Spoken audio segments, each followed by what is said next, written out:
In this video, I'm going to reveal a mean reversion trading strategy, which I've been successfully trading for a few years now. I'm going to give you all the rules for the strategy, and then I'm going to show you 5 different exit options, which are all profitable, and one of them even has a win rate of over 90%.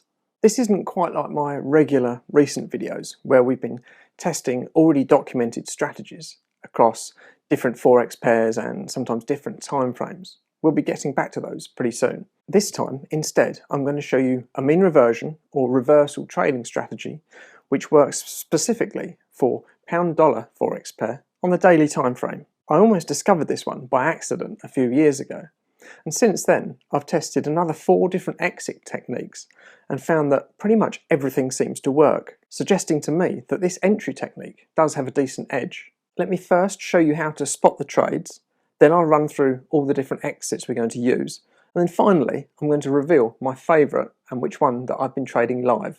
The setup for the entry couldn't be simpler.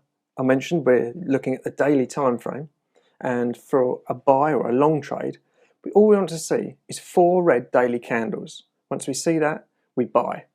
And the opposite for short trades. We want to see 4 green daily candles and then we sell short. For the purposes of the testing, I'm actually entering on the close of the bar. So on the 4th red bar, then I'm entering on the close. In reality, I enter about 15 minutes before the session ends. Strictly because the session hasn't quite ended, we're not going to know whether it is a red or a green bar. But 999 times out of 1,000 or even more, then where the price is at, say, 16:45 or 15 minutes before the end of the session isn't going to change much within that 15 minutes, and it's not going to change the bar from red to green. You can also enter on the open of the next bar, but you need to be careful of some wide spreads in the forex markets. That's why I enter just before the close. Here's an example of the trades. The first one we see is a short trade. This one here, so we've seen 1, 2, 3, 4 green daily bars, and we've entered short on the close of the bar. This one happens to be a winning trade. We shorted it and the market went down until we got out of it and we entered a long trade after we had the 1, 2, 3, 4 red daily bars, and we exited the short trade and we entered a long trade. The long trade was then profitable after a bit of a drawdown. The prices did decline through our entry price, but then continued to rally. We exited after 1, 2, 3, 4 green bars, and then we exited and we went short.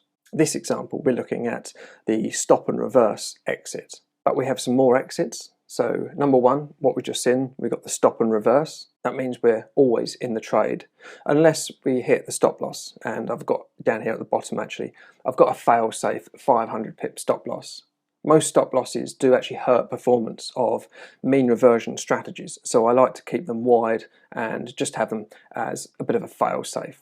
Exit number 2 is exiting at the mean, and to do that we're going to be using a moving average. I'll show you an example on the chart as we look at the results, but what we're looking for is, let's say that we've just bought into the market, so we've gone long. Typically we're going to be below the moving average. Let's say it's a 20 period moving average, so the price will be below the 20 period moving average, and the exit as soon as we see a close above the moving average. Okay, so exit number 3 is the bailout exit, or the first profitable close. Once we're in the trade, at the end of the day, if we see some profit, then we exit the trade and take the profit. If we don't, then we just stay in the trade. And after every day, we look to see if we're in profit, we exit. If we're not in profit, we keep the trade open. Exit number 4 is exiting after X amount of bars, or in this case, X amount of days in the trade. It's just a time-based exit where we could be saying we want to get out of the trade after 5 days or 10 days. We're going to test some different durations. Number 5 is an RSI exit. Again, we look at an example on the chart when we look at the results for the RSI exit. But essentially, we're using RSI to determine whether we're overbought or oversold. If we've entered a long trade, typically we're entering when the market's oversold, and then we're going to exit when the RSI gives us an overbought signal. So we're going to exit into strength. And the opposite for short. If we're short, then we want to exit when the RSI gives us a weakness signal. And of course, I've mentioned the 500 pip stop loss in this test. I first started trading a variation of this strategy back in mid-2021.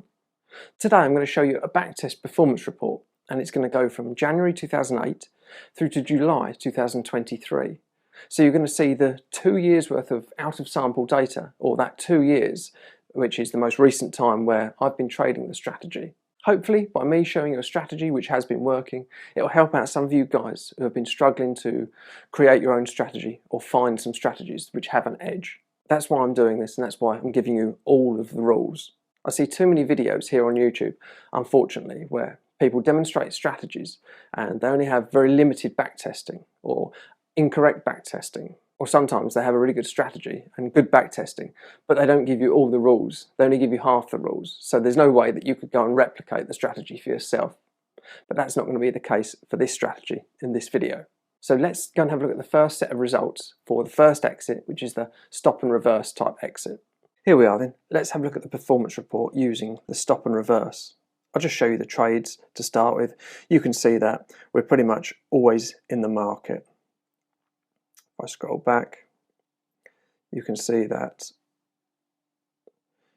we short, we get out of a short, and we go long, and we stay in the trade long. We're always in the trade unless we do hit that stop loss, that fail-safe 500 pip stop loss, which doesn't get hit very often whatsoever. Let's have a look at the report. Makes $146,000, so that's pretty good. That's what the equity curve looks like over that 15 years or so. Got 157 trades, 64% win ratio, and a huge average trade of 93 pips or $935. Notice the average bars in trade is about 23 bars or 23 days. Looking at the close to close equity curve, I actually really like this as an exit. It does produce a decent amount of net profit with a reasonable equity curve. But let's look at the next one, which is using the moving average.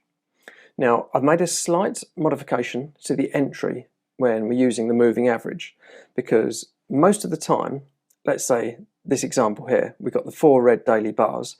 Notice how the price is already below the moving average. At the moment, I think we've got this moving average set to 25, so 25 period, simple moving average.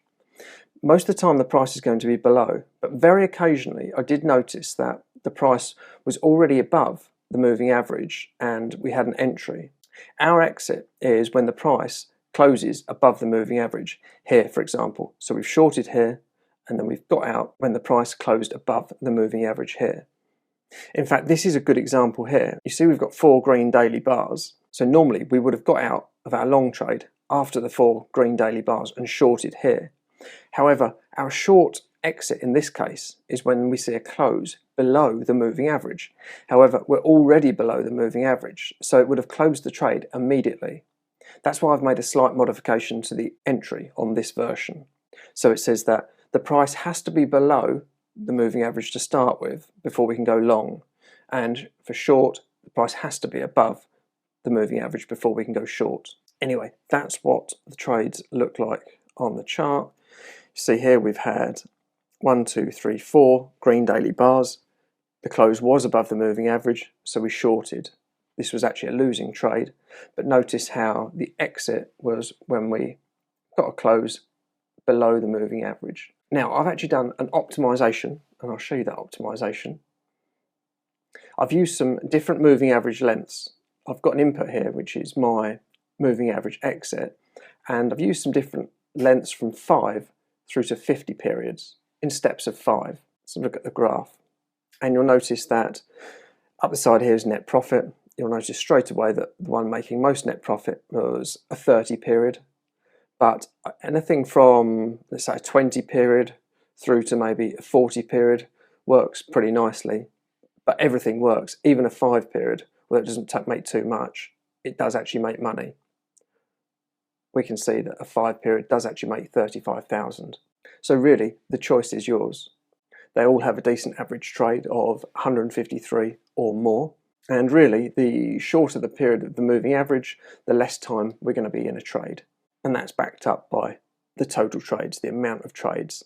The longer the period of moving average, the longer we're in a trade, the less trades we take. But the nice thing is they all work. Coming up, we're going to see the exit, which wins over 90% of trades. But just before we do that though, I want to give you the opportunity to grab my 22-page Beat the Markets strategy guidebook.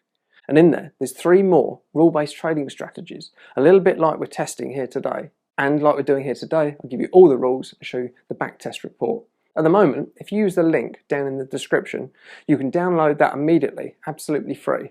But if you already have that and you want some more trading strategies, then you'll probably want to take a look at my popular trading course. In there, I give you 6 more rule-based strategies, and I even give you the code for TradeStation and MultiCharts. Although the strategies are straightforward enough that you don't need to use TradeStation or MultiCharts, you can trade them perfectly well with a normal trading account.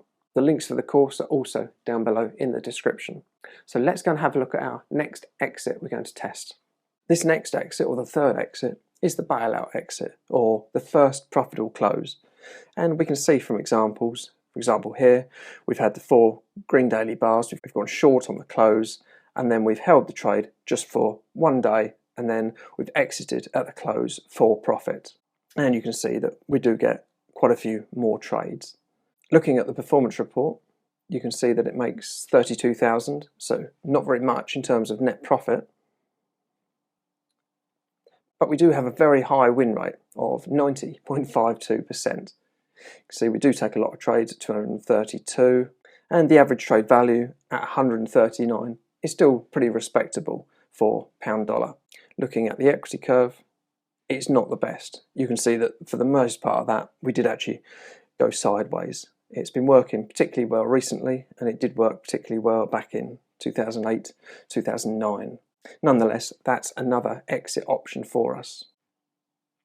The next exit is going to be the time-based exit. At the moment on the chart, what I've got is it set to 20 bars, so we're just exiting after 20 days. That's what the equity curve looks like, which is okay. There are some small drawdowns, but we're definitely moving in the right direction. Got net profit of 103,000, so that's not bad at all. Makes 192 trades, percent profitable, nearly 60%. A large average trade at 541. But is 20 days the best? I don't know. So I ran an optimization, and I optimized from 0, which is actually the stop and reverse, which we've already seen. Remember, that made 146,000 net.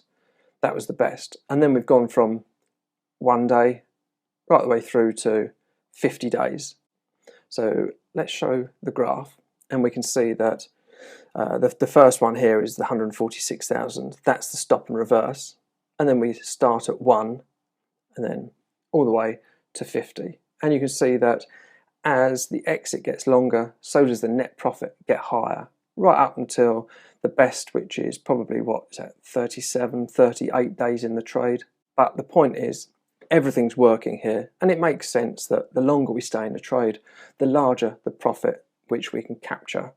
Looking back at the spreadsheet, if I sort it in terms of net profit, you can see that the highest net profit, yes, it was 37 days.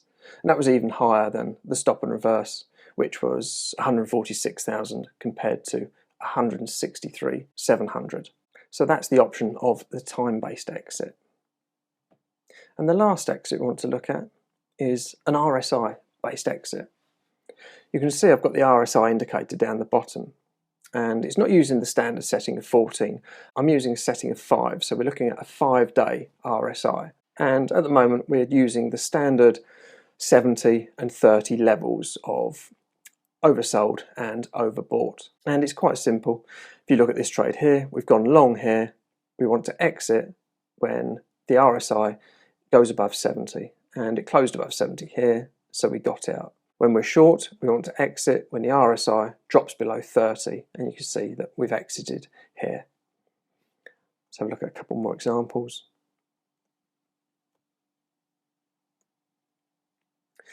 This one here, for example, we shorted after the 4 green daily bars, but we didn't get an RSI exit. What we did get is a 4 red bars, so that was a stop and reverse trade. Although we did get an RSI exit on this one. So we went long here, and then a few days later, RSI closed above 70 and we exited. So we're using the 70 and 30 levels. Let's look at the performance report.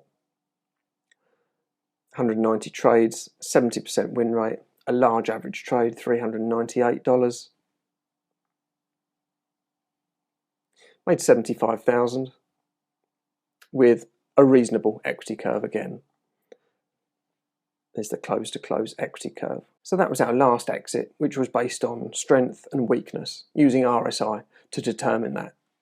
So that's one entry and 5 different exits, which all work. Some exits are time-based, some are profit-based, and some are based on strength or weakness. And of course, we've got the stop and reverse.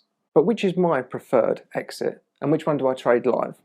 Well, I like the time-based exit. But the question is, after how many days in the trade do I take the exits? Well, we've seen from the tests that all of the exits from 1 day through to 50 days are all profitable. And we certainly can pick the best one. However we define the best one, it might be the one that makes the most net profit, or the one that has the highest average trade value, or the one that wins the most. But that'll only be the best one over that 15-year sample period. Moving forward, going forward in time, we don't know which one's going to be the best one from year to year, or even month to month.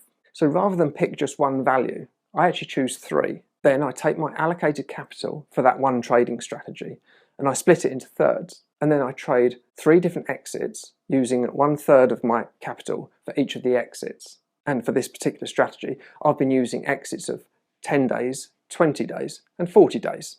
I really like this idea of splitting positions, and it's something I do quite a lot. It's an idea which I got from Perry Kaufman. I see it as a way of kind of diversifying within the same strategy. In the coming months, you never know which one's going to work best. It might be the 10-day exit, or it might be the 20-day exit. But if you're trading 3 different exits, then hopefully you're going to get the average of all of them. If you also like the sound of this idea, check out some of Perry Kaufman's work. Some of his interviews on other traders' podcasts are really quite valuable. Well, that's about all for today's video. I really hope you've enjoyed it, and I really hope that you can take away something which I've showed you and make some money with it. Please give the video a thumbs up if you've enjoyed it, and consider subscribing to the channel for more videos just like this one. I hope to see you in the next one, but until then, this is Jared Goodwin, and thank you.